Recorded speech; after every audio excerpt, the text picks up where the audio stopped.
Xiyyaarri kun Kuwait irraa ka'ee osoo gara Qatar deemu garagalee miidhamee jira.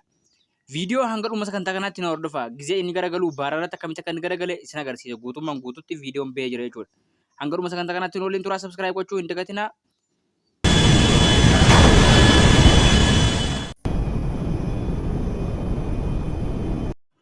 Akkuma beekamu xiyyaarri kun xiyyaara namaati kan geejjibaati jechuudha. Booyingiidha jechuudha. Lammiilee Indiyaatii fi lammiilee Itoophiyaa akkuma beekamu kaddaamaa hedduu keessaa qaba. Akkasumas hojjettoota xiyyaarachaatii fi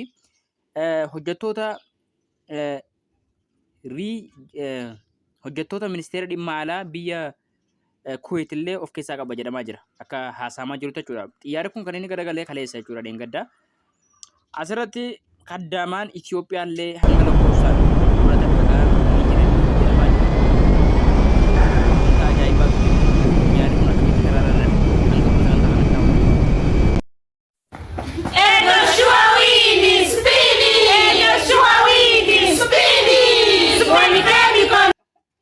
yeroo takka jireenya maatii keetii jireenya kee fooyyessuudhaaf osoo deemtuu gariinis ni milkaawa gariinis hin milkaa'u karaa tafa jechuudha.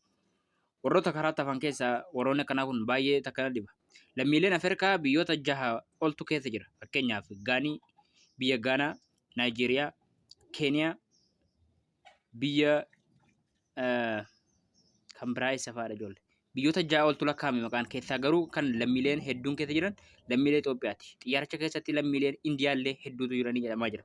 Lammiileen Indiyaa egaa akkuma beekamu biyyoota Arabaa keessaa biyyoonni isaaniif eeyyamamu hedduu miti. Biyya Arabaatti amma kaddaamaan Indiyaa seenuu hin dandeessu.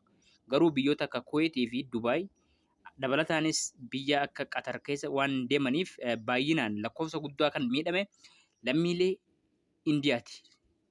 Kan lammataa lammiilee Itoophiyaa. Kan sadaffataa immoo ministeerota dhimma alaa Kuwaitii kan hojiidhaaf gara Qatar deemaa turan akka miidhaman jedhamaa jira. Akkasumas namoonni lubbuudhaan hafan illee ni jiran. Xiyyaarichi gidee mataan dhaabbatu yookaan kombolu xiyyaarri lama kan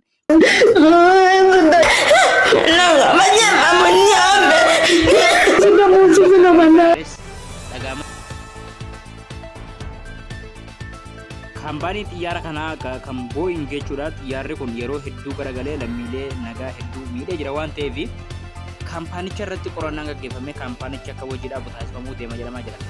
Kaampaanichi kun kaampaaniin Boeing xiyyaarri kun jechuudha waggaa keessa yeroo 2 ol garagalee jira. Keessattuu abbaan qabeenyummaa isaa kan Itoophiyaa ta'e yeroo baay'ee garagaluudhaan beekama. Waggaa keessa yeroo 2 yeroo takkas Suudaan irraa ka'ee karaa Boolee Ayyar Maarafiyaatti osoo bu'aa jiru.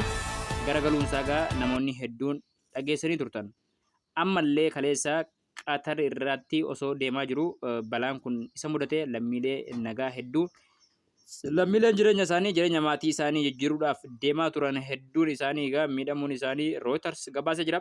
Gama biraatiin miidiyaaleen gurguddaa addunyaa hedduutu irraa dubbataa jiran lammiileen Itoophiyaa biyyoota garaagaraa keessatti akka miidhamaa jiranillee gareen mirga namoomaa Women Rights Watch dubbataa jira jechuu barbaadan isinitti himuu barbaada. Kabajamtootaaf jaalatamtoota keenya qophiinuti har'a qabannee dhiyaanne kana fakkaata. Sagantaa birootiin hanga walitti deebinutti kabajatu isiniin mala galatoomaa isiniin jecha subscribe gochuudhaa fi like illee hin irraanfatinaa isinii jechuu barbaada. Viidiyoon keenya har'aa kana fakkaata. Viidiyoo biraatiin hanga walitti deebinutti malkaam mishit nagayaan nuuf oola nagayaan nuuf bula. Warroonni biyyoota garaagaraa jirtanillee akka jechuudha mannaa jechuudha welcome.